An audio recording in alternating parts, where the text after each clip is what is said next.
ባካችሁ ሩታን የምታውቁ ሰዎች ለሩታ እናስባለን የምትሉ ሰዎች ይህ ወንድሟ የሚያስበውን ከባድ ሴራ እንዲያቆም አድርጉት።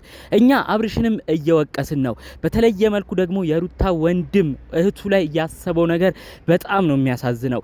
ይችን እህቱን ለሀብታም ለተባለ በዩቲዩብ ለሚያቃት ውጪ ለሚኖር ሰው አስማምቶ ገንዘብ ተቀብሎ እሱን እንድታገባ እያደረገ ይገኛል። ትናንት ራሱ ልብ ብሎ የሰማ ሰው ካለ አንድ ንግግር ተናግሯል የሩታ ወንድም። ታዲያ ያለው ምንድነው? እኔ እዚህ ቤት አላኖራትም ገና የት እንደማኖራት እህቴን ትመለከታለህ እያለ አብርሽን ሲናገረው ሲዝትበት ተመልክተናል። እስቲ ልብ ብላችሁ አስቡ። የሩታ ወንድም ገና ተማሪ ነው፣ ብዙ ነገር ያለውም አይመስልም።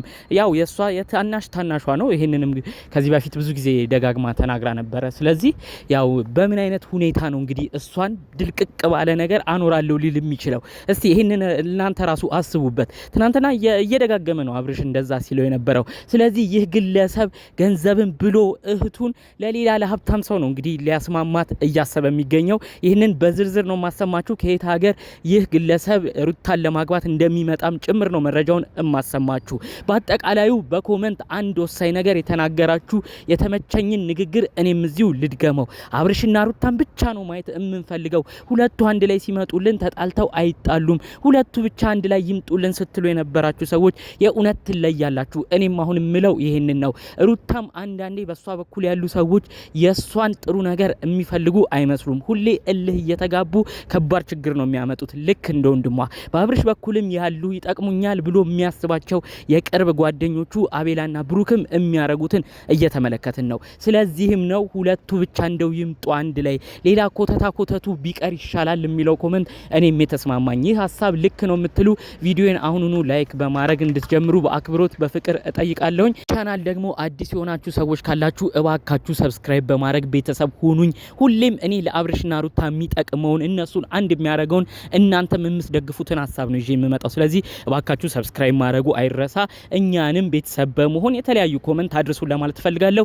ቀጥታ ይዤ ወደ መጣሁት ዝርዝር መረጃ አልፋለሁ። እኔ በአብርሽ በኩል የቅርብ ወዳጅ የሚለውን አቤላ ሴራም አየነው፣ ኦዲየንስም ተረዳው። ምንም ጠብ የሚያደርገው ነገር የለም። ጭራሽ ጓደኛው አብርሽን ለሌላ ሴት ለሄርሜላ ሊድር ነው ከዚህ የሚለው። በዚህ በኩል ደግሞ ያለው የሩታ ጠባቂ የሆነው ሩታ ጎን ያለው ወንድሟ ደግሞ እሱም እልህ እየተጋባ ደም ፍላት እያያዘው የማይሆን ነገር ነው እያረገ የሚገኘው። ታዲያ ትናንትና አንድ ቪዲዮ ላይ ሳት ብሎት ልብ ብላችሁ የሰማችሁ ሰዎች ካላችሁ አንድ የተናገረው ንግግር አለ።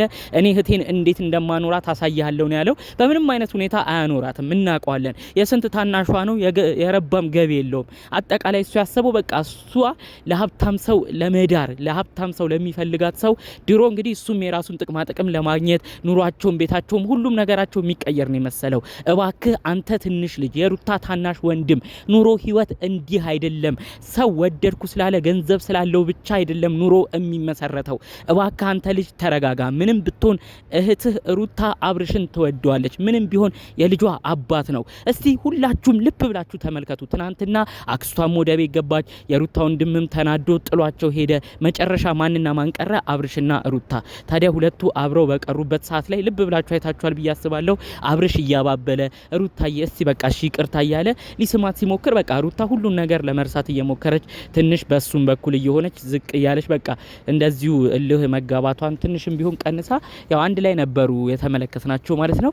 ይህ የሚያሳየው በቃ ምንም ቢሆን እነዚህ ልጅ ተዋልደዋል፣ ተዛምደዋል። ከዛም በላይ ደግሞ አብረው ያሳለፏቸው ብዙ ነገሮች አሉ። ሁሌ ገደል የሚከታቸው እልህ እያስገባ አንዱን ነገር የሚናገረው ነገር ነው ሁሌም እልህ ውስጥ የሚከታቸው። ስለዚህ እባክህ አብርሽ ደግሞ እዛ ቤት ስትሄድ ጭራሽ ነጥብ አታስጥል። ትናንት የሰራው ቪዲዮ ምን ማለት ነው? ወንድሟ ውጣ ከዚህ ቤት፣ ይሄን የማንም ወጠጤ ውጣ ማለት እንዴት እንደዚህ ብለህ ትናገራለህ? ሩታን የምትወድ የምታከብር ከሆነ የሷን ዘመዶች ልታከብር ልትወድ ይገባል።